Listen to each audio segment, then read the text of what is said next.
ముందుగా ఈ వీడియో వీక్షిస్తున్నటువంటి వీక్షకులందరికీ కూడా మన ప్రభువును రక్షకుడైనటువంటి యేసుక్రీస్తు వారి పేరట శుభవందనాలు తెలియజేసుకుంటున్నానండి.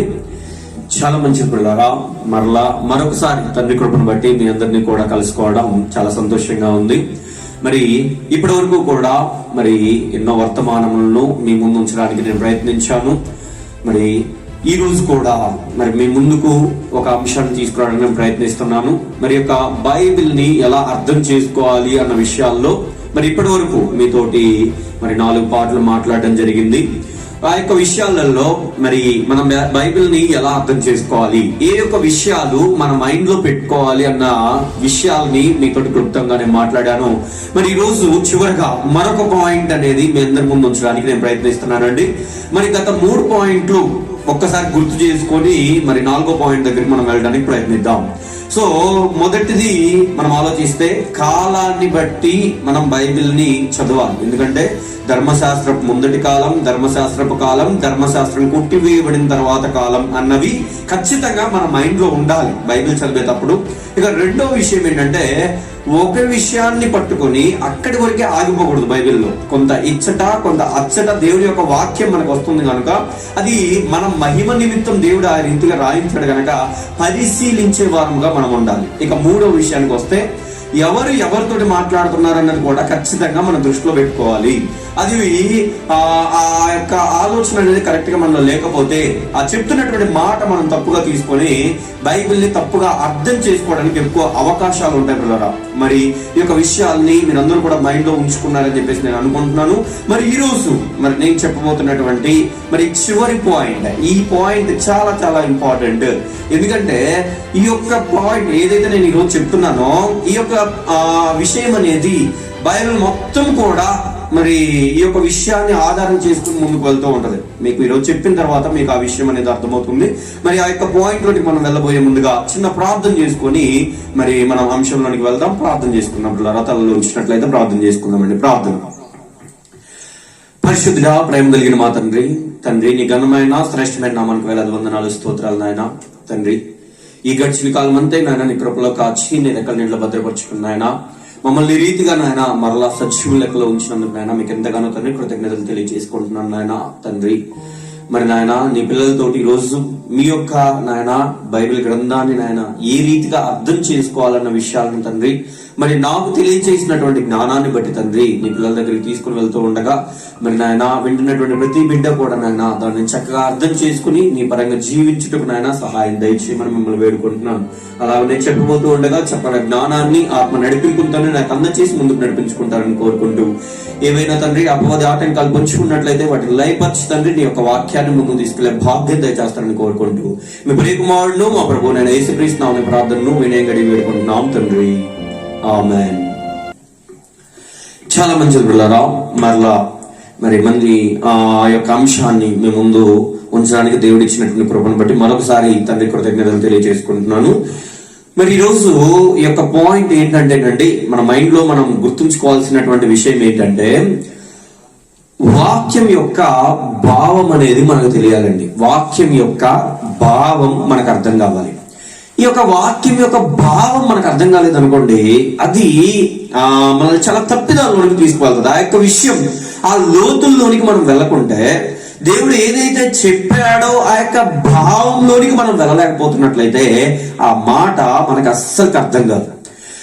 యేసుక్రీస్తు వారు భూమి మీద ఉన్నటువంటి ఒక 33.5 సంవత్సరముల కాలంలో ఆయన మాట్లాడుతున్నటువంటి ప్రతి ఒక్క విషయాన్ని కూడా ఆయన ఏ రీతిగా మాట్లాడాడు అన్నది మనం ఆలోచిస్తే ఒక్కసారి చూద్దాం. మత్తయి సువార్త అందరూ కూడా చూడండి పిల్లరా. మత్తయి సువార్త 13వ అధ్యాయము, మత్తయి సువార్త 13వ అధ్యాయము 35వ వచనాన్ని ఒకసారి మనం చదువుకుందామండి. 13వ అధ్యాయం 35వ వచనం. అని ప్రవక్త చెప్పిన మాట నెరవేరినట్లు యేసు ఈ సంగతులన్నిటినీ జన సమూహములకు ఉపమాన రీతిగా బోధించెను. ఉపమానము లేక వారికి ఏమీ బోధింపలేదు. చూడండి పిల్లరా, ఆయన జన సమూహానికి బోధ చేస్తున్నప్పుడు, ఒక సువార్తను విస్తరింపజేస్తున్నప్పుడు ఆయన ఏ విషయాన్నైనా అనట ప్రతి ఒక్క విషయాన్ని కూడా ఆయన ఏ విధంగా వారి దగ్గరికి తీసుకుని వెళ్ళాడయ్యా అంటే ఉపమాన రీతిగా బోధించాడట. ఉపమానం లేక వారికి ఏమీ బోధింపలేదు. ఆయన చెప్తున్నటువంటి ప్రతి విషయం కూడా ఉపమానం తోటి అనగానే ఒక ఎగ్జాంపుల్ తీసుకొని వాళ్ళకి అర్థమయ్యే రీతిగా ఆ యొక్క విషయాన్ని క్లుప్తంగా వాళ్ళ దగ్గరికి తీసుకువెళ్ళడానికి ప్రయత్నించాడు. మనం ఆలోచిస్తే బ్రదరా, మరి ఆ యొక్క సందర్భాల్లో ఫస్ట్ సందర్భం ఈ యొక్క 13వ అధ్యాయంలోనే మనకు కనబడుతూ ఉంటుంది. మీ అందరికి తెలిసినటువంటి సందర్భం ఏంటయ్యా అంటే, ఈ యొక్క ఒక మనుషుడు తన పొలంలో విత్తనములు చల్లడానికి వెళ్ళెను అని చెప్పి స్టార్ట్ చేస్తాడు. ఒకసారి చూద్దాం, చూడండి. ఇదే 13వ అధ్యాయము 3వ వచనం చూద్దామండి. 13వ అధ్యాయం 3వ వచనం. ఆయన వారిని చూచి చాలా సంగతులను ఉపమాన రీతిగా చెప్పెను. ఎట్లనగా, ఇదిగో విత్తువాడు విత్తుడుకు బయలు వెళ్ళెను. వాడు విత్తుచుండగా కొన్ని విత్తనములు త్రోవ పక్కన పడెను, పక్షులు వచ్చి వాటిని మృంగివేసెను. కొన్ని చాలా మన్ను లేని రాతి నేలను పడెను.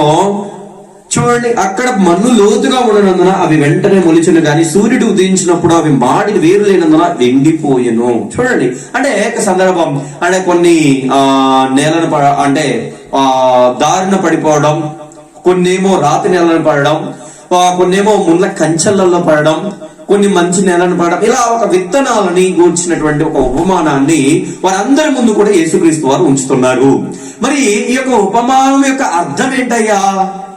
మరి ఈ యొక్క జనసమూహం అర్థం చేసుకున్నారా అని మనం ఆలోచిస్తే ఖచ్చితంగా అర్థం చేసుకోలేకపోయారనేది మనం చెప్పుకోవాలండి. ఎందుకంటే ఒకసారి చూద్దాం, ఈ యేసుక్రీస్తు వారి పక్కన 12 మంది శిష్యులు ఉంటారు. మీ అందరికీ తెలుసు, పేతురు, యోహాను, ఇలా 12 మంది ఉంటారు కదండి. వీళ్ళందరూ కూడా, ఈ యొక్క 12 మంది శిష్యులు కూడా ఈ యొక్క ఉపమాన యొక్క అర్థం తెలియక ఈ అంతా చెప్పిన తర్వాత వచ్చి అడుగుతారు. చూడండి ఒకసారి, ఇదే 13వ అధ్యాయం 36వ వచనం చూద్దాం. 36వ వచనం.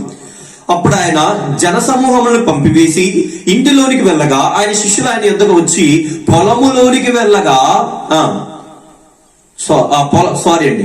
పొలములోని గురుగులను కూర్చున్న ఉపమాన భావం మాకు తెలియజెప్పమని. చూడండి బ్రదరా, ఆ జనసమూహం మొత్తం వెళ్ళిపోయిన తర్వాత ఇంటిలోనికి వెళ్ళగా, ఇంట్లోకి వెళ్ళి కూర్చున్నప్పుడట శిష్యులు, ఆ 12 మంది శిష్యులు అంటే యేసుక్రీస్తు వారి దగ్గరకు వచ్చి ఏమని అడుగుతున్నారు అంటే, అది ఆ పొలములోని గురుగులను కూర్చున్న ఉపమాన భావం మాకు తెలియజెప్పవా అంటే ఎందుకు ఈ విధంగా మళ్ళీ అడగడానికి వీళ్ళు ప్రయత్నించారు? మరి అర్థం కాలేదు అన్న విషయం మనకు అర్థమైంది కదండి. దాని యొక్క భావం వాళ్ళకి తెలియలేదు, వాళ్ళకి అర్థం కాలేదు. ఒక ఉపమాన రీతిలో యేసుక్రీస్తు వారు చెప్తే ఆ ఉపమానాన్ని కూడా వాళ్ళు అర్థం చేసుకోలేకపోయారన్న విషయం మనకు అర్థం కావాలి.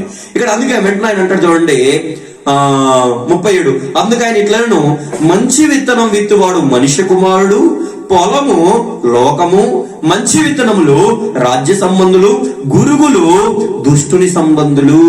చూసారా?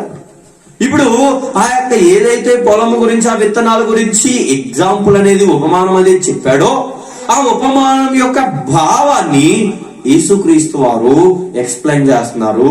ఆ శిష్యుల దగ్గరకు ఆ యొక్క విషయాల్ని తీసుకువెళ్తున్నాడంటే మనం ఆలోచిస్తే పిల్లరా, ఒక పరలోకం కూర్చున్నటువంటి ఒక విషయాన్ని, ఆ పరలోకంలో తండ్రి అయినటువంటి దేవుడు మనల్ని ఏ విధంగా కోరుకున్నాడు, ఏ విధంగా ఈ యొక్క లోకానికి పంపించాడు అన్న విషయాన్ని ఒక పొలం రూపంలో చెప్తున్నాడు. ఈ లోకమట పొలము. ఎగ్జాంపుల్ చూడండి, ఈ లోకం పొలము, ఆ విత్తనంలో విత్తువాడు మనిషి కుమారుడు అని చెప్పేసి ఈ విధంగా మళ్ళీ మంచి విత్తనంలో రాజ్య సంబంధులు, గురుగులు దుష్టుని సంబంధులు, ఇలా ఈ యొక్క విషయాన్ని పరలోక సంబంధంగా కనెక్ట్ చేసి మాట్లాడుతున్నాడు. ఎందుకంటే పిల్లరా, ఈ విధంగా ఎందుకు మాట్లాడాడు అన్న డౌట్ మీకు రావచ్చు. ఎందుకు మాట్లాడాడంటే, ఆ యొక్క యేసుక్రీస్తు వారు ఒక ఎగ్జాంపుల్ తీసుకుని ఒక ఉపమాన రీతిగా చెప్తుంటేనే వీళ్ళ బుర్రలకి అంతగా అర్థం కాకుండా పోయింది. ఉపమానం పరంగా చెప్పినప్పటికీ కూడా అర్థం చేసుకోలేక దాని యొక్క భావం మాకు చెప్పవా ప్రభువా అని వచ్చారు శిష్యులు. అలాంటిది ఇప్పుడు డైరెక్ట్ గా పరలోకం గురించి చెప్తే ఏమర్థమైంది? ఒక్కసారి ఆలోచిద్దాం. ఈ భూమి మీద ఉన్నటువంటి దేన్నైనా చూడండి, ఒకరు ఏదైనా అర్థం చేయించడం కోసం ఒక టీచర్ అయినా, లేకపోతే ఇంకొకళ్ళైనా, ఇంజనీర్ అయినా, ఎవరైనా చూడండి, ఒక ఎగ్జాంపుల్ తీసుకొని చెప్పడానికి బాగా ప్రయత్నిస్తూ ఉంటారు. ఎందుకంటే బాగా వాళ్ళకి అర్థమవుతుంది కనుక. సో అందుకే యేసుక్రీస్తు వారు కూడా ఉపమానాలు తీసుకొని చెప్పడం అనేది జరిగింది. ఈ యొక్క మాటను కూడా మనం గమనించవచ్చు, బైబిల్లోనే మనం యొక్క మాటను గమనించవచ్చు. ఒకసారి యోహాను సువార్త చూడండి. ఒకసారి యోహాను సువార్త 3వ అధ్యాయము, యోహాను సువార్త 3వ అధ్యాయము 12వ వచనం అండి. యోహాను సువార్త 3:12. భూ సంబంధమైన సంగతులు నేను మీతో చెప్పితే మీరు నమ్మకున్నప్పుడు పరలోక సంబంధమైనవి మీతో చెప్పిన ఎడల ఎలాగు నమ్ముదురు? చూడండి, క్వశ్చన్ చూసారా? ఏమని అడుగుతున్నాడండి? భూ సంబంధమైన సంగతులు నేను మీతో చెప్పినప్పుడు, మరి భూ సంబంధమైనది ఒక పొలము గురించి, ఒక విత్తనాల గురించి, కొన్ని ఈ విధంగా రాతి నేలలు పడ్డాయి, కొన్ని దారి పొడవులు పడ్డాయి, కొన్ని ముళ్ళ పొదల్లో పడ్డాయని ఈ రీతిగా మాట్లాడుతూ పరలోకానికి కనెక్ట్ చేస్తేనే మీకు అర్థం కావట్లేదు. ఇక డైరెక్ట్ పరలోకమందు తండ్రి ఉన్నాడు, ఆ తండ్రి పనులు చేసుకున్నాడు, మనం ఈ లోకానికి వచ్చాము అన్న విషయాలు చెప్తే అర్థం చేసుకుంటారా? అడుగుతున్నాడు చూడండి ఆ మాట. భూ సంబంధమైన సంగతులు నేను మీతో చెప్పిన మీరు నమ్మకున్నప్పుడు పరలోక సంబంధమైనవి మీతో చెప్పిన ఎడలా, డైరెక్ట్ గా పరలోక సంబంధమైనవి మాట్లాడితే ఏం అర్థమవుతుంది అని అడుగుతున్నాడు చూడండి. అందుకే పిల్లరా, మనకు అర్థం చేయించడం కోసం ఆయన ఏం చేశాడు అంటే ఉపమాన రీతిగా పరలోక సంబంధమైనటువంటి విషయాల్ని మనకు తెలియజేశాడు. ఇప్పుడు వాటిని మనం ఏం చేయాలి అంటే చాలా జాగ్రత్తగా ఆలోచించాలి. వాటి యొక్క భావాన్ని మనం కరెక్ట్ గా ఆలోచిస్తేనే, సరిగా ఆలోచిస్తేనే ఆ యొక్క విషయాలు మనకు బోధపడతాయి. అందుకే ఆయన ఇంకా పరలోకాన్ని పోలుస్తూ అదే మత్తయి సువార్త 13వ అధ్యాయంలో ఏం విషయాలు మాట్లాడతాడు చూడండి ఒకసారి. యోహాను సువార్త 13వ అధ్యాయం, మత్తయి సువార్త 13వ అధ్యాయం, మత్తయి సువార్త 13వ అధ్యాయం 44వ వచనం చూడండి. 44వ వచనం, పరలోక రాజ్యము పొలములో దాచబడిన ధనమును పోలి ఉన్నది. ఇదిగో పరలోకం అనేది ఏ విధంగా ఉందయ్యా అని మాట్లాడుతూ పొలములో దాచబడిన ధనమును పోలి ఉన్నాడు. పొలములో ఒక ధనం దాచబడి లోపల దాచబడి కనిపించకుండా ఉందట.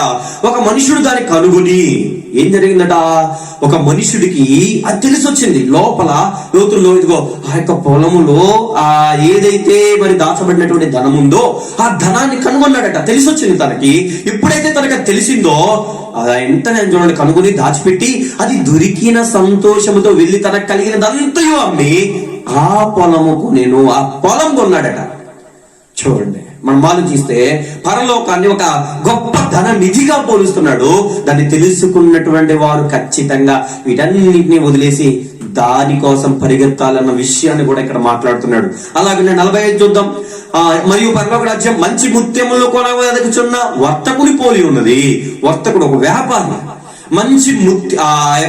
మంచి ముత్యములను కొనవెదుకుచున్నాడట. ముత్యములు కావాలి అని చెప్పేసి వెతుకుతున్నప్పుడు అతడు అమూల్యమైన ఒక ముత్యమును కనుగొన్నాడట. అదే పరలోక రాజ్యం. ఆయన వెతుకుతూ ఉన్నప్పుడు ఆయన కనుగొన్నటువంటి అసలైనటువంటి ముత్యం ఈ లోకంలో ఏం లేదు, పరలోకంలో సమస్తము ఉంది కనుక, పరలోకమే శాశ్వత లోకం కనుక దాన్ని కనుగొన్న వెంటనే ఆయన ఏం చేశాడంటే చూడండి, పోయి తనకు కలిగింది అంతగా అమ్మి పరలోకాన్ని కొనడానికి ప్రయత్నించాడట. అంటే పరలోకంలో స్థానం పొందుకోవడానికి. ఈ లోకంలో ఏం లేదు, ఈ లోక ధనం అనేది మనకు అవసరం లేదు. అందుకే మత్తయి సువార్త 6వ అధ్యాయంలో అంటాడు, భూమి మీద మీ కొరకు ధనమును కూర్చుకొనవద్దు, ఇచ్చడా చిమ్మెటైను తుప్పైను బట్టును దొంగలు వచ్చి కన్నం వేస్తారు, కానీ పరలోకమందు మీ ధనం కూర్చుకోండి అంటాడు. ఇదిగో ఈ వ్యక్తి చూడండి, ఎప్పుడైతే పరలోకం అనే ఆ యొక్క ముత్యాన్ని, ఆ గొప్ప ఆ యొక్క లోకాన్ని కనుగొన్నాడు, వెంటనే దానికోసం పరిగెడుతున్నటువంటి వ్యక్తిగా మనకు కనబడుతున్నాడు. అలాగే నెక్స్ట్ మనం చూస్తే ఆ చేపలు పట్టే వారికి కూడా మరొక ఉపమానం అని చెప్పడం చూస్తాం. 47 మరియు పరలోక రాజ్యం సముద్రంలో వేయబడి నానా విధములైన చేపలను పట్టిన వలను పోలి ఉన్నది. అది నిన్నప్పుడు దానిని దరికి లాగి కూర్చుని మంచి వాటిని గంపల్లో చేర్చి చెడ్డ వాటిని బయట పారవేయుదురు. చూడండి, మరలా పరలోక రాజ్యాన్ని ఎలా మాట్లాడుతున్నాడంటే సముద్రంలో చేపలను పట్టినట్టుగా ఉంటది. దాంట్లో మంచి వాటిని తీసుకుంటారు, చెడ్డ వాటిని బయట పారవేస్తారు. పరలోకం విషయం కూడా అంతే. ఇదిగో రాజ్య సంబంధులు పరలోకానికి వస్తారు, ఎవరైతే దుష్టుని సంబంధులు ఉంటారో వారు పరలోకానికి రారు. చూడండి, ఈ యొక్క ఉపమానాలు, ఫస్ట్ ఉపమానం ఒక పొలములో పనిచేసే వారి గురించి చెప్తే, రెండో ఉపమానం ఒక వర్తకుల గురించి చెప్తే, ఈ యొక్క మూడో ఉపమానం ఇదిగో చేపలు పట్టే వారికి చెప్తున్నట్టుగా. అంటే ఒకటే విషయం, పరలోకం గురించే వేరు వేరు ఉపమానాలతో, వేరు వేరు ఎగ్జాంపుల్స్ తోటి యేసుక్రీస్తు వారు చెప్తున్నట్టుగా మనకు అర్థమవుతుంది. కాబట్టి బైబిల్ చదివేటప్పుడు మనం దృష్టిలో పెట్టుకోవాల్సింది ఏంటంటే పిల్లరా, వాక్యం యొక్క భావం అనేది ఖచ్చితంగా మనకి తెలియాలి. వాక్యం యొక్క భావం మనకు తెలియలేదు అనుకోండి, మనకు అర్థం కాదు బైబిల్. అందుకే దీని మీద మీకు అర్థం కావడం కోసం ఒక 2 విషయాల్ని చూపించాలని చెప్పేసి నేను ఆశపడుతూ ఉన్నాను. వాటిని చూపించి వాటి యొక్క భావాన్ని మీకు తెలియజేసి ఈ యొక్క వర్తమానాన్ని ముగిస్తాను. ఒకసారి చూడండి, ఇదే మత్తయి సువార్త 12వ అధ్యాయం 12వ అధ్యాయం దెయ్యం పుట్టుక అనే టాపిక్ లో మరి 4 పార్ట్లు నేను మాట్లాడానండి. అసలు దెయ్యం ఎవరు, అసలు అది ఎలా పుట్టింది, ఏ విధంగా ఈ లోకానికి వచ్చింది, ప్రతి ఒక్క విషయాన్ని కూడా మనల్ని ఎందుకు ఇంతగా ఇబ్బంది పెడుతుంది, ప్రతి ఒక్క విషయాన్ని నేను ఆ పార్ట్స్ లో మాట్లాడాను. ఇప్పుడు అది విన్నటువంటి వారైతే ఖచ్చితంగా ఈ యొక్క విషయం, ఇప్పుడు నేను చెప్పబోయే విషయం మీకు బాగా అర్థమవుతుంది. మత్తయి సువార్త 12వ అధ్యాయము 29వ వచనం అండి. 29వ వచనం 29 కూడా ఇక్కడ మనం గమనిస్తానండి. యేసుక్రీస్తు వారిని దెయ్యముల వలన అంటే దెయ్యం పట్టిన వాడు, ఇదిగో దెయ్యముల అధిపతి అని చెప్పేసి వీళ్ళు పేరు పెట్టి మాట్లాడుతూ ఉంటారనమాట. ఒకసారి 24 చదువుకొని 29కి వద్దాం. 24 చదువు. పరిచయులు ఆ మాట విని, వీడు దెయ్యములకు అధిపతి అయిన బయల్జబూలు వలనే దెయ్యములు వెళ్ళగొట్టుచున్నాడు గాని మరి ఒకరి వలన కాదని యేసుక్రీస్తు వారిని ఏమంటున్నారట, దెయ్యముల వలన అంటే దెయ్యముల అధిపతి బయల్జబూలు ఉంది కదా, వాడి ద్వారానే ఈయన దెయ్యములు వెళ్ళగొడుతున్నాడు అని చెప్పేసి మాట్లాడుతూ అతని మీద ఒక దూషణ చేస్తున్నారు. యేసుక్రీస్తు వారి మీద ఒక దూషణ చేస్తుంటే ఇప్పుడు ఈ యొక్క దూషణకి మరి ఆయన స్పందిస్తూ ఆయన మాట్లాడుతున్నటువంటి మాటలు ఏంటంటే 25 ఆయన వారి తలంపులు నెరిగిబారుతూ ఇట్లా, తనకు తానే విరోధంగా ఏర్పడిన ప్రతి రాజ్యం పాడైపోను, తనకు తానే విరోధంగా ఏర్పడిన ఏ పట్టణంలో ఏ ఇల్లైనా నిలువదు, ఏ ఇల్లు కూడా ఉండదు, ఏ పట్టణం ఏ రాజ్యం కూడా తనకు తానే విరోధంగా అయితే అది ఖచ్చితంగా కొలాప్స్ అయిపోద్ది, అంటే పాడైపోతుంది, నాశనం అయిపోతుంది. పిల్లరా మీరు గమనించండి, ఆ యొక్క యేసుక్రీస్తు వారు నిజంగా దెయ్యముల అధిపతి వలన దాన్ని ఆ అధికారాన్ని పొందుకొని వచ్చుంటే మీరే ఆలోచించండి ఒక్కసారి. ఇప్పుడు యేసుక్రీస్తు వారు డైరెక్ట్ అంటున్నాడు, ఆ దెయ్యాన్ని నువ్వు వెళ్ళిపో అని చెప్పి గద్దిస్తున్నాడు. గద్దించగా అది వెళ్ళిపోయింది అన్నట్టుగా, పందుల్లోకి వెళ్ళిపోయింది అన్నట్టుగా 8వ అధ్యాయంలో మనం చూస్తాం. అంటే ఈ గద్దిస్తున్నప్పుడు అది వెళ్ళిపోతుంది, అక్కడ బ్రతిమలాడుతున్నట్లేదే. ఒకవేళ నిజంగా ఆ వాళ్ళ సంబంధి యేసుక్రీస్తు వారు కూడా ఉంటే అప్పుడు ఏం చేయాలి, ప్లీజ్ అమ్మా ఇల్లమ్మ తర్వాత మాట్లాడదాం అది అని అట్లా మాట్లాడుకోవాలి. వీళ్ళేంటి ఒక పిచ్చి ఆలోచన అనేది వీళ్ళల్లో పెట్టుకొని వీళ్ళు అంటున్నారు దెయ్యముల అధిపతి అయిన బయల్జబూలు వలనే ఈ యొక్క దెయ్యాలు వదలగొడుతున్నాడని రాంగ్ గా మాట్లాడుతున్నారు. అది తప్పు కాదంటారా? నేను గద్దిస్తుంటే అది పోతుంది తప్ప నేను రిక్వెస్ట్ చేస్తున్నానా? ఇప్పుడు నేను గద్దించినప్పుడు అది ఖచ్చితంగా నాకు ఎదురు తిరిగి నన్నే గద్దిస్తావా అని ఈ విధంగా ఉంటది కదా పరిస్థితి అని చెప్పేసి ఆ యొక్క విషయాన్ని చెప్తూ ఇప్పుడు మాట్లాడుకుంటూ వస్తున్నాడు అనమాట. దాని గురించి చెప్పుకుంటూ వస్తూ 27లో అంటాడు, నేను బయల్జబూలు వలన దెయ్యములు వెళ్ళగొట్టుతున్న మీ కుమారులు ఎవరి వలన వాటిని వెళ్ళగొట్టుచున్నారు. ఇది 10వ అధ్యాయంలో ఆల్రెడీ గత మెసేజ్ లో మాట్లాడే 10వ అధ్యాయంలో శిష్యుల్ని సువార్తకు పంపిస్తూ యేసుక్రీస్తు వారు వాళ్ళకి స్వస్థతలను దెయ్యములు వెళ్ళగొట్టే ఒక సూచక్రియలను చేసే విధంగా వాళ్ళకి ఒక అధికారాన్ని ఇచ్చినటువంటి వాడిగా కనపడతాడు.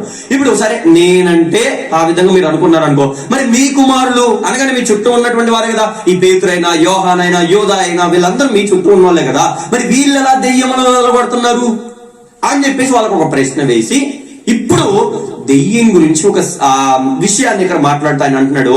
29లో చూడండి పిల్లరా, 29లో ఒకడు మొదట బలవంతుని బంధింపని ఎడలా ఎలాగో ఆ బలవంతుని ఇంట్లో దొచ్చి అతని సామాగ్రి దోచుకొనగలడు, అట్లు బంధించిన ఎడలా వారి ఇల్లు దోచుకొనును. చూడండి పిల్లరా, ఇది మనకు కావాల్సినటువంటి విషయం. ఇది ఈరోజు మనం వాక్య భావాన్ని ఆలోచించడానికి నేను మీ ముందు ఉంచుతున్నటువంటి ఒక మాట అనమాట. ఏమంటున్నాడంటే ఒకడు మొదట బలవంతుని బంధింపని ఎట్లా ఎలాగో ఆ బలవంతుని ఇంటిలో వచ్చి అతని సామాగ్రి దోచుకొనగలడు. ఇదేంటి అసలుకి ఇలా మాట్లాడటం ఏంటి? యేసుక్రీస్తు వారు ఏం చెప్పాలనుకుంటున్నాడు ఈ మాట వెనుక? దీని వెనుక ఉన్నటువంటి భావం ఏంటి? ఖచ్చితంగా మనం ఆలోచించాలి. అది వాళ్ళకి అర్థమయ్యే విధంగా చెప్పినప్పటికీ వాళ్ళకి సరిగా అర్థం కాల. ఇప్పుడు మనకు కూడా ఈ యొక్క విషయం అర్థం కాల. ఏంటి బలవంతుడు ఎవరు? ఈ యొక్క బలవంతుని బంధించడానికి ఒకళ్ళు వెళ్ళడం ఏంటి? ఆ తర్వాత ఆ యొక్క బలవంతుని ఇంట్లో ఉన్నటువంటి సామాగ్రిని దోచుకోవడం ఏంటి? ఏంటి అసలు ఏం జరుగుతుంది అన్నది మనం ఆలోచిస్తే ఒక్కసారి మనం ఆలోచిద్దాం పిల్లరా. దెయ్యం పుట్టుక టాపిక్ లో నేను ఆల్రెడీ క్లారిటీ ఇచ్చాను. ఇక్కడ ఒకడు మొదట బలవంతుని బంధింపని ఎడలా అనగానే బలవంతుడు ఎవరయ్యా ఇక్కడ అంటే తండ్రి అయినటువంటి దేవుడు. ఈ యొక్క తండ్రి అయినటువంటి దేవుడి దగ్గర సాతాను గాడు ఏం చేశాడయ్యా మొట్టమొదటగా అంటే వాడు తన ఆ తండ్రి అయినటువంటి దేవుడి పిల్లలుగా మనందరం ఉంటే మనందరి మరి వాడు ఏం చేశాడు అంటే, నీ పిల్లలు ఊరకనే ఉంటున్నారా, అన్ని ఇచ్చావు కాబట్టి ఉంటున్నారు, ఒక్కసారి పరీక్ష పెట్టి చూడు అన్నట్టుగా ఒక యోబు దగ్గర సందర్భంలో నేను మాట్లాడాను. అప్పుడు మాట్లాడతాడు, ఇదిగో యోబు ఊరకనే ఉంటున్నాడా, నువ్వు సమస్తము ఇచ్చి అతను ఆశీర్వదించావు కనుకనే కదా అతను ఆ విధంగా ఉంటున్నాడు.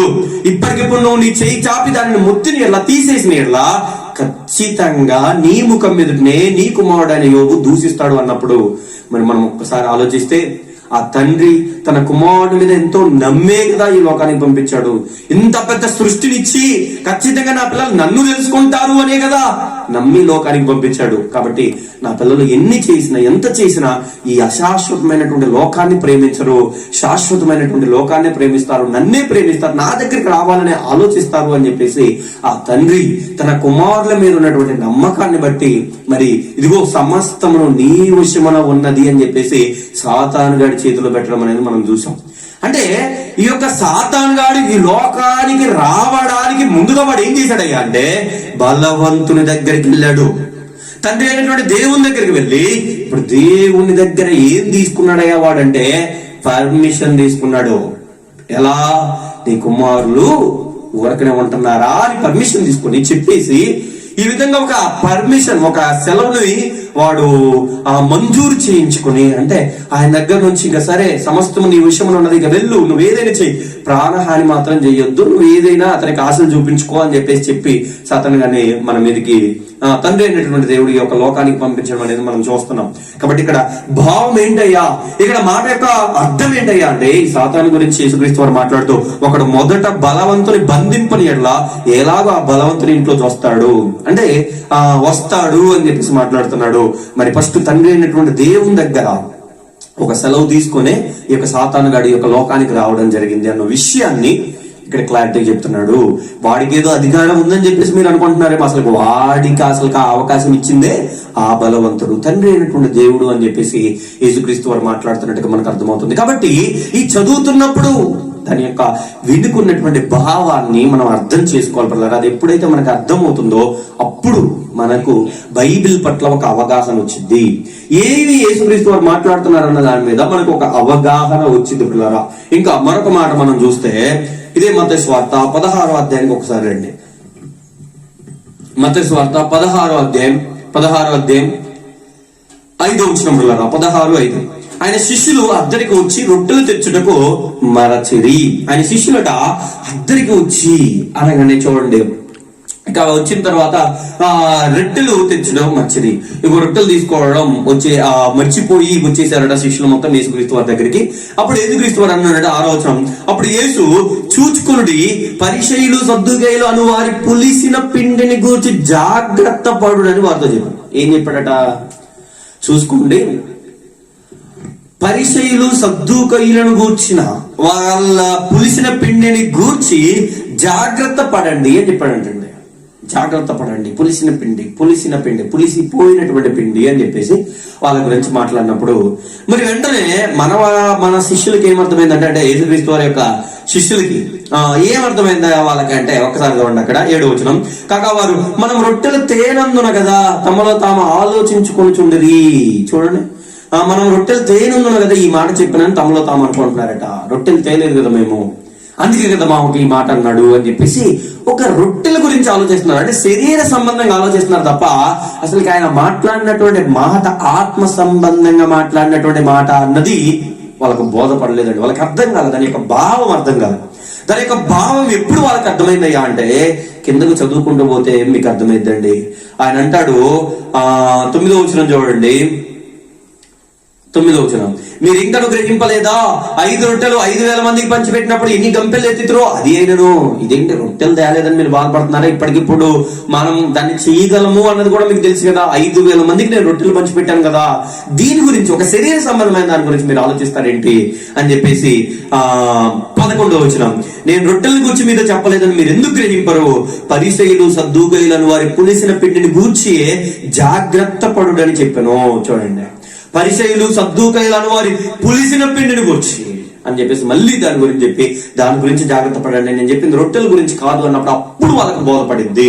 ఏంటయ్యా, ఏంటి ఆ పులిసిన పిండి, దేని గురించి అసలు యేసుక్రీస్తు వారు మాట్లాడుతున్నారు అంటే 12వ వచనం, అప్పుడు రొట్టెల పులిసిన పిండిని గూర్చి కాదు కానీ పరిసయ్యులు సద్దూకయ్యులు అని వారి బోధను గూర్చి జాగ్రత్త పడవలని ఆయన తమతో చెప్పినని వారు గ్రహించిరి. అది విషయం. దేని గురించి అయ్యా పులిసిన పిండి అనగానే బోధ గురించి. పులిసిపోయింది, ఒక రాంగ్ బోధలోనికి వెళ్తుంది, ఒక తప్పుడు బోధన వీళ్ళు తీసుకుని వస్తున్నారు. అందుకే మత్తయి సువార్త 23వ అధ్యాయం మొత్తం కూడా వాళ్ళ గురించి ఒక్క మాట చూపెడతారు చూడండి. మత్తయి సువార్త 23వ అధ్యాయం, మత్తయి సువార్త 23వ అధ్యాయం 23వ వచనం చూడండి ఒకసారి. 23, అయ్యో వేషధారులైన శాస్త్రులారా పరిసయ్యులారా, మీరు పుదీనాలోను సోపులోను జీలకర్రలోను 10వ వంతు చెల్లించి ధర్మశాస్త్రంలో ప్రధానమైన విషయములను అనగా న్యాయమును కనికరమును విశ్వాసమును విడిచిపెట్టితిరి.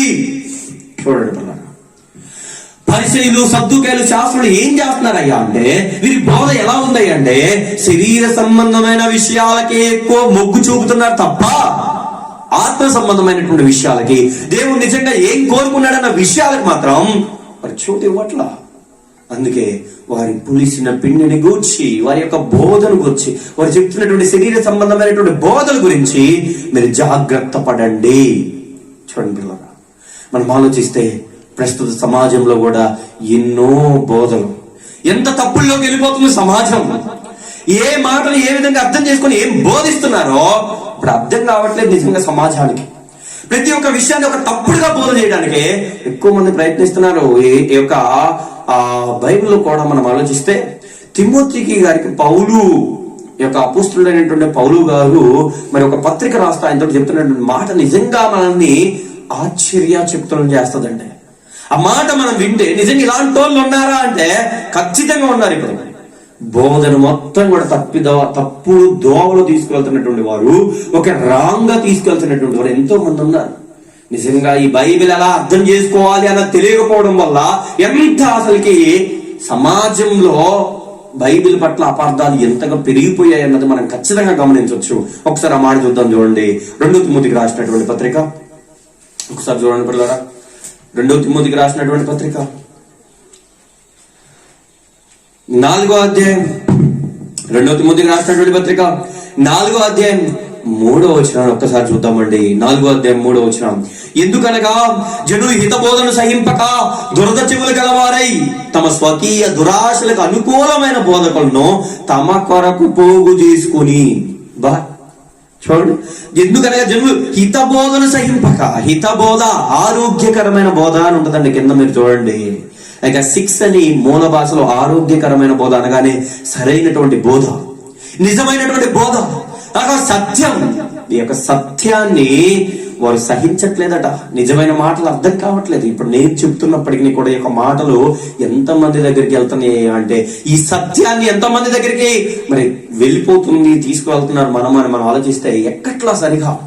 ఎంత మాట్లాడుతున్నా దేవుడు ఇంత చక్కగా ఈ యొక్క వాక్యాన్ని, ఈ యొక్క బైబిల్ గ్రంథాన్ని మన దగ్గరికి తీసుకొని వచ్చి రాయించాడు చాలా చక్కగా.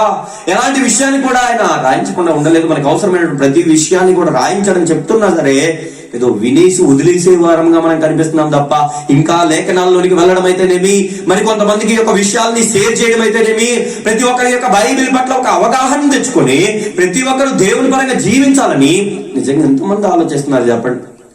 హితబోధన సహించట్లేదండి, నిజమైన మాటలు సహించట్లేదు. వినాలన్న ఆసక్తి పోతుంది, వినాలన్న ఆలోచనలు పోతున్నాయి. ఏం జరుగుతుంది అసలు సమాజానికి? ఇక్కడ చూడండి, హితబోధన సహింపకుండా వాళ్ళ ఎట్లా అవుతున్నారు? దురద చెవులు గలవారై. దురద చెవులు సత్యాన్ని చెప్తే వినరు, బైబిల్ ఎలా అర్థం చేసుకోవాలి చెప్తే వినరు. వీళ్ళకి ఏం కావాలి తెలుసా? కల్పనా కథలు కావాలి. వీళ్ళకి కథలు చెప్తుంటే అబ్బా ఎంత చక్కగా వింటారట. చెవులు ఎట్లా పెడతారట? చెవులు ఇలా పెట్టానా ఏదో కల్పనా కథ చెప్తే నవ్వడమే, నవ్వుకుంటూ చేసే బోధలు కావాలి. ఇప్పుడు నిజమైనటువంటి వాక్యం కరువైపోతుంది. నిజమైనటువంటి వాక్య ధ్యానం ఎంతమంది చేస్తున్నారయ్యా అంటే ఎక్కడ ఉన్నారు? తగ్గిపోతుందండి సమాజంలో. వాక్యం తగ్గిపోతుంది, కరువైపోతుంది. నిజమైనటువంటి వాక్యాన్ని గ్రహించుకోలేక పాడైపోతున్నటువంటి సమాజాన్ని చూస్తుంటే నిజంగా చాలా బాధేసి, ఇదిగో మీ ముందుకు ఈ యొక్క మాటలు ముందుగానే తీసుకురావాలని చెప్పేసి ఈ యొక్క ప్రయత్నాన్ని వారియర్స్ ఆఫ్ గాడ్ టీమ్ గా మేము ముందుకు రావడం జరిగింది బిడ్డలారా. నిజంగా చూడండి, ఇక్కడ దురద చెవులు గలవారి తమ స్వకీయ దురాశలకు అనుకూలమైన బోధకులను తమ కొరకు బాగు చేసుకున్నారట. తమ స్వకీయ దురాశలకు వాళ్ళకి అనుకూలమైనటువంటి బోధలు కావాలి. ఇప్పుడు వద్దు, దేవుడు చెప్పినటువంటి మాటలు మాకు వద్దయ్యో, అవి చాలా కష్టతరమైనవి, అవి మేము పాటించలేము. మాకేం కావాలో తెలుసా? కథలు చెప్పు, మా గురించి పొగుడు. ఈ రీతిగా మమ్మల్ని చేస్తే అబ్బా మేము వస్తామండి చర్చికి, మేము ఈ విధంగా ఉంటామండి. ఏంటండి, దేవుడు చెప్పిన ప్రకారంగా నీ జీవితం ఉండాలా, లేకపోతే నీకు ఇష్టం వచ్చినట్టుగా నీ జీవితం ఉండాలా? దేనిని బట్టి పరలోకం? దేవుడు చెప్పినటువంటి మాటలను బట్టి నీ జీవితం ఉంటేనే పరలోకం. నీకు ఇష్టం వచ్చినట్టుగా బ్రతికితే పరలోకం కాదు. దేవునికి ఇష్టమైనట్లుగా బ్రతకాలి. మాటలు చూడండి, ఒక తమ స్వకీయ దురాశలకు అనుకూలమైన బోధకులు తమ కొరకు పోగు చేసుకుని మొత్తం తెచ్చుకున్నట సత్యములకు చెవినీయక. ఇప్పుడు వచ్చింది చూడండి, సత్యములకు చెవినిస్తున్నారా లేక సత్యం వినడానికి చెవులు పెడుతున్నారా? ఎవరైనా ఎవరు చూసే వాళ్ళు లేరు, ఎవరు ఆలోచించే వాళ్ళు లేరు, వినడానికి అసలుకి మనస్సే రావట్లేదండి. నిజంగా ఆలోచిస్తే ఇక్కడ చూడండి, సత్యములకు చెవినీయక కల్పనా కథల వైపులకు తిరుకాలం వచ్చింది. కల్పనా కథల వైపుకు వెళ్ళిపోయిన సంఘాలు, ఇన్ని సంఘాలండి ప్రస్తుత సమాజంలో. 3000 రకాల సంఘాలు ఉన్నాయంట, 3000 రకాల బోధలు ఉన్నాయంట. ఒక్కసారి ఆలోచించండి, ఏంటండి అసలుకి? అందరూ ప్రకటించేది యేసుక్రీస్తు వారి గురించి అయినప్పుడు ఎందుకు ఇన్ని సంఘాలు? నేను ఉండొద్దు అనట్లేదు, పెట్టుకోవాలి సంఘం, అంతా కలిసి క్రీస్తు సంఘంగా ముందుకు వెళ్దాం కాదనట్లేదు. కానీ ఈ బోధలు ఎందుకు మధ్యలో మార్చేయడం? ఈ బోధలు ఎందుకు ఈ విధంగా తప్పి లోపలోనికి తీసుకువెళ్ళడం? నీకు అర్థమైంది, నీకు ఇష్టమైనట్టుగా బోధించుకోవడం ఏంటి అసలుకి? ఎంత తప్పు అర్థమవుతుందా? ఎంత తప్పు అర్థమవుతుందా? ఏంటి అసలుకి సమాజంలో అసలుకి ఏం జరుగుతుంది సంఘాల్లో? ఒక సంఘానికి మరొక సంఘానికి అస్సలు పడదు. ఏమండి, సంఘస్థులన్నా ఎదురు అవుతుంటే ఇదిగో ఈ విధంగా చూసుకుని ఒక స్మైల్ అన్న ఇస్తారేమో గాని, ఆ సంఘం పాస్టరు ఈ సంఘం పాస్టరు ఇలా ముందుకు వెళ్తున్నప్పుడు వాళ్ళిద్దరిని గమనించండి, ఏదో కోపంతో విపరీతమైనటువంటి మా సంఘం జరగాలి, మా సంఘం ఏం, దేనికోసం? దేవుడు ఇచ్చినటువంటి తలాంతను బట్టి ఎవరు ఏ విధంగా చెయ్యాలో అది ఆయన నిర్ణయం. నువ్వేంటి చేసేది మధ్యలో? నీకు ఇచ్చినటువంటి తలాంతను నువ్వు కరెక్ట్ గా చెయ్యి, నీకు ఇవ్వడా దేవుడు? వారిని చూసి ఇంకొకరిని చూసి ఈ ద్వేషాలు ఏంటంటే నాకు అర్థం కాదు. సంఘాలలో ఏముండాలి? సంఘాలలో దేవుని ప్రేమ ఉండాలి, క్రీస్తు వారి ప్రేమ ఉండాలి. క్రీస్తు ఏ విధంగా అయితే మన అందరి కోసం బలయ్యాడో ఒకరి కొరకు ఒకరు మనం అందరం కలిసి వెళ్ళడానికి ముందుకు ప్రయత్నించాలి. ఈ యొక్క ప్రేమ కరువైపోతున్నటువంటి పరిస్థితులు. ఎందుకంటే సరైనటువంటి బోధలు లేవు, బోధలు మారిపోయాయండి, బోధలు మారిపోయాయి. 3000 రకాల బోధలు మళ్ళీ ప్రకటించేది యేసుక్రీస్తు వారి గురించే, కానీ బోధ చేసేది వేరు వేరు వేరు వేరు మాటలు. ఎందుకు? ఏమంటే దయచేసి నేను చెప్తున్నటువంటి మాటను అర్థం చేసుకోండి. ఏమండి, బైబిల్ని కరెక్ట్ గా చదవడానికి ప్రయత్నిద్దామండి. దేవుడు నిజంగా ఒక గొప్ప అవకాశాన్ని నిజంగా మీ అందరికీ కూడా ఇస్తున్నాడని నేను నమ్ముతున్నానండి. ఇదిగో నన్ను ఈ రీతిగా ముందుగానే నిలబెట్టుకొని తన యొక్క వాక్కుల్ని నాతో తెలియజేసి మీ దగ్గరికి తీసుకురావడానికి ఆయన ప్రయత్నిస్తున్నాడండి. దయచేసి ప్రతి ఒక్కరు చెవినివ్వడానికి ప్రయత్నించండి, సత్యానికి చెవినివ్వండి. నేను ఇప్పటి వరకు మాట్లాడుకుంటూ వచ్చినటువంటి ఏ అంశము కూడా మీ ముందు రెఫరెన్స్ లేకుండా నేను మాట్లాడలేదండి. ప్రతి ఒక్క విషయాన్ని కూడా విత్ రెఫరెన్సెస్ తోటి బైబిల్లో చూపించి మీతో మాట్లాడానండి. మరి ఈ యొక్క విషయాలను కరెక్ట్ గా గ్రహించడానికి ప్రయత్నించండి పిల్లరా. ఏం చెప్తున్నాడు దేవుడు, ఏది కోరుకుంటున్నాడు మన నుంచి? శరీర సంబంధమైన బోధలు మనకు వద్దండి, అవి కాదు మనకు అవసరమైనవి. మనకు కావాల్సినవి ఉంది, మనం దేవుని పరంగా ఉండాల్సింది ఉంది. దాన్ని మనం మిస్ చేసుకోకూడదు. దయచేసి దాన్ని మనం దేవుని దగ్గర చూపించడానికి మనం ప్రయత్నించాలి. దేవుని ముందు మనందరం కూడా మరి ఆయన యొక్క వాక్యాన్ని కరెక్ట్ గా ధ్యానించి ఆ సరైనటువంటి బోధల్లో మనం మెలగడానికి ప్రతి ఒక్కరం కూడా ప్రయత్నిద్దాం పిల్లరా. మరి ఈ రీతిగా ఎన్నో విషయాల్ని మేము ముందు ఉంచడానికి నేను ప్రయత్నిస్తున్నాను. ముందుగా బైబిల్ని మనం అర్థం చేసుకోవడం ఎలా అన్న విషయాన్ని మీ దగ్గరికి తీసుకుని వచ్చాను. ఇక మిమ్మల్ని లోపలికి తీసుకువెళ్ళడానికి నేను ప్రయత్నిస్తాను. ఇక ఎన్నో విషయాలు మీకు చెప్పదలుచుకుంటున్నాను. నేను సమాజంలో ఉన్నటువంటి ప్రతి ప్రశ్నకి కూడా త్వరలోనే మీ ముందుకు సమాధానం తీసుకురావడానికి నేను ప్రయత్నిస్తానండి. ఒక అంగవైకల్యం గలవారిని, ఒక కుంటివారిని, గుడ్డివారిని ఈ విధంగా ఎందుకు దేవుడు పుట్టిస్తున్నాడు? అసలు దేనికోసం? ఈ యొక్క విషయాన్ని, భూకంపాలు, సునామీలు ఎందుకు వస్తున్నాయి? అసలు ఎందుకు ఆ దేవుడు ప్రేమమయుడత అంతమందిని ఎందుకు చంపేస్తున్నాడు? ఈ యొక్క విషయాలన్నింటినీ కూడా మీతో మాట్లాడదామని నేను అనుకుంటున్నాను. మీలో ఉన్నటువంటి ప్రతి ప్రశ్నకి కూడా జవాబును అందించడానికి ఈ యొక్క బైబిల్ ద్వారా, పరిశుద్ధ లేఖనాల ద్వారానే మీతో చూపించి మీ యొక్క రెఫరెన్స్ ప్రతి ఒక్కదాన్ని కూడా మీ ముందు ఉంచి నేను మాట్లాడతాను బ్రదరా. మీలో ఉన్నటువంటి ప్రతి డౌట్ కి కూడా సమాధానం చెప్పడానికి నేను ముందుకు వస్తాను. సో ఇంకా మిమ్మల్ని ముందుకు తీసుకువెళ్ళడానికి నేను ఇప్పటి నుంచి ప్రయత్నిస్తానండి. దయచేసి ఈ యొక్క వర్తమానం విన్నటువంటి ప్రతి ఒక్కరూ కూడా మరి ఈ యొక్క వాక్య ధ్యానం అనేది మీ దగ్గరే ఆగిపోకుండా మరికొంతమంది, ఇదిగో మీ కుటుంబ సభ్యులైతేనేమి, మీ యొక్క బంధువులైతేనేమి, మీ యొక్క స్నేహితులైతేనేమి, ప్రతి ఒక్కరు కూడా యొక్క వాక్య ధ్యానాలని కరెక్ట్ గా అర్థం చేసుకుని గ్రహించే పిల్లలుగా దేవుని పరంగా ఉండడానికి మీ ప్రయత్నం, మీ వంతు ప్రయత్నం చేసి ప్రతి ఒక్కరి దగ్గరికి ఆ యొక్క మాటలు తీసుకువెళ్తారని చెప్పేసి నేను మనస్ఫూర్తిగా కోరుకుంటూ ఈ రోజు చెప్పినటువంటి విషయాలు కూడా మీ అందరికి అర్థమైన నేను అనుకుంటున్నాను. వాక్యం యొక్క భావం అనేది మనకు తెలియకపోతే ఆ బోధ మొత్తం కూడా మారిపోతుంది. ఆ బోధను ఖచ్చితంగా అందరం కూడా గుర్తు పెట్టుకోవాలి పిల్లలు. అందుకే పరిచయలో సద్దుకైల బోధ, ఇదిగో పులిసిన పిండిని గూర్చి జాగ్రత్త పడండి అని యేసుక్రీస్తు వారు మాట్లాడడం మనం చూస్తున్నాం. కాబట్టి పిల్లరా, మీ అందరికీ కూడా ఈ యొక్క విషయాలు అర్థమైన నేను అనుకుంటున్నాను. ఎప్పుడైనా గుర్తుపెట్టుకోండి, ఎవరు చెప్తున్నారు అన్నది కాదు, కానీ ఏం చెప్తున్నారు అన్నది ఇంపార్టెంట్. ఎవరు చెప్తున్నారు కాదు, ఎంత పెద్ద బోధకుడు మాట్లాడుతున్నాడు కాదు, ఆ పెద్ద బోధకుడు ఏం మాట్లాడుతున్నాడు, బైబిల్లో ఉన్నది మాట్లాడుతున్నా లేనిది మాట్లాడుతున్నా. మరొక విషయాన్ని కూడా లాస్ట్ గా ఈ రెఫరెన్స్ చూపించేసి నేను ముగించేస్తానండి. మార్కు సువార్త చాలా అవసరమైనటువంటి మాట ఒక్కసారి చూద్దాం. మార్కు సువార్త 4వ అధ్యాయం 24వ వచనం ఒకసారి చూడండి పిల్లరా. మార్కు సువార్త 4వ అధ్యాయం 24వ వచనం అండి. మరియు ఆయన, మీరేమి వినుచున్నారో జాగ్రత్తగా చూచుకొనుడి. చూడండి పిల్లరా, మీరేం వినుచున్నారో జాగ్రత్తగా చూసుకోండి. ఏం వినుచున్నారు ఏమంటే, ఎవరు చెప్తున్నారో అన్నాడా, ఏం వినుచున్నారో అన్నాడా? ఏం వినుచున్నారో అన్నాడు. ఎవరు చెప్తున్నారో చూడండి అంటే సమాజం ఇటు ఉండేది కాదు, ఈరోజు ఎప్పుడో పోయేది. ఎవరు చెప్తున్నారో కాదండి యేసుక్రీస్తు వారు చూడమన్నది, ఏం వినుచున్నామో అది నిజమైన బోధ కాదా. చిన్నవాళ్ళు చెప్తున్నారా, పెద్దవాళ్ళు చెప్తున్నారా, పెద్ద బోధకుడు ఎంతో వేల మందికి చెప్తున్నటువంటి వ్యక్తి చెప్తున్నాడా అన్నది కాదు ఇంపార్టెంట్. బోధ కరెక్ట్ గా ఉందా లేదా, బైబిల్లో చెప్తున్న మాటలు కరెక్ట్ గా రెఫరెన్స్ లో ప్రతి ఒక్కటి కూడా కరెక్ట్ గా సెట్ అవుతున్నాయా, చెప్తున్నటువంటి మాటలు మీకు అర్థం కావాలి. ఏమండి, దయచేసి ప్రతి ఒక్కరు కూడా యొక్క బైబిల్ని ఎలా అర్థం చేసుకోవాలన్న పార్ట్స్ మొత్తాన్ని కూడా విని, ఇదిగో ఎంతో మందికి ఈ యొక్క మాటల్ని బంధువులకి, కుటుంబ సభ్యులకి, స్నేహితులకి మొత్తానికి కూడా ఆ యొక్క విషయాన్ని పంపించి వారందరినీ కూడా నిజమైనటువంటి వెలుగు దగ్గరికి, ఈ యొక్క బైబిల్ని అర్థం చేసుకోవడం దగ్గరికి రప్పిస్తారని నేను కోరుకుంటున్నాను. ఎందుకంటే సమాజంలో ప్రతి ఒక్కరిలో కూడా ఉన్నటువంటి ఒక సందేహం, ఈ బైబిల్ అర్థం కాదు, ఈ బైబిల్ చాలా కష్టమైంది, మేము చదవాలనుకుంటున్నాం కానీ మాకు అర్థం కావట్లేదు అని చెప్పేసి మాట్లాడుతూ ఉంటారు.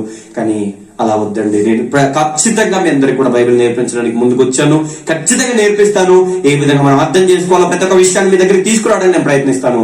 మీరందరూ కూడా మరి వాక్య ధ్యానాలను ఇంకా మనం లోపలికి వెళ్ళి చేయడానికి ప్రయత్నిద్దామండి. మరిన్ని విషయాల్ని ఇంకా తర్వాత మెసేజ్లలో మీ ముందు ఉంచడానికి నేను ప్రయత్నిస్తాను. తల ఉంచినట్లయితే ప్రార్థన చేసుకుందాం పిల్లరా. ప్రార్థన. మహోన్నతుడు, మహాగణమైనటువంటి మా ప్రియ పరలోకపు తండ్రి, నిజంగా నాయన ఎంత గొప్ప మాటలు, ఎంత విలువైనటువంటి మాటలు తండ్రి, మా జీవితాలను మార్చేటువంటి మాటలు. ఎన్ని రోజులు నాయన నీ యొక్క పరిశుద్ధ నాయన లేఖనాలను అర్థం చేసుకోలేక పొరపడ్డామేమో.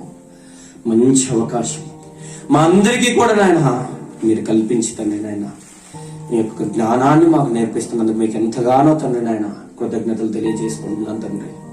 నాయన ఎవరైతే ఈ మాటలు విన్నారో నీ పిల్లలు తమ మనసుల్లోనికి తండ్రి యొక్క మాటను తీసుకువెళ్ళి ఇంకా నాయన వారు బలపడి నీలో నాయన ఇంకా ముందుకు కొనసాగడానికి తండ్రి సహాయం దయచేయండి. ఇంకా నాయన ప్రతి ఒక్కరికి కూడా యొక్క మాటలు అందడానికి నాయన తండ్రి సహాయం దయచేయమని మిమ్మల్ని వేడుకుంటున్నాను నాయన. ఈ మాటలు వింటున్నటువంటి ప్రతి ఒక్క బిడ్డ కూడా మరి వారు ఏ పరిస్థితుల్లో ఉన్నారో నాకైతే తెలియదు కానీ తండ్రి, వారి పరిస్థితుల్లో నాయన ఎరిగినటువంటి తండ్రిగా మీరున్నారు, సమస్తము ఎరిగినటువంటి వారిగా మీరున్నారు తండ్రి.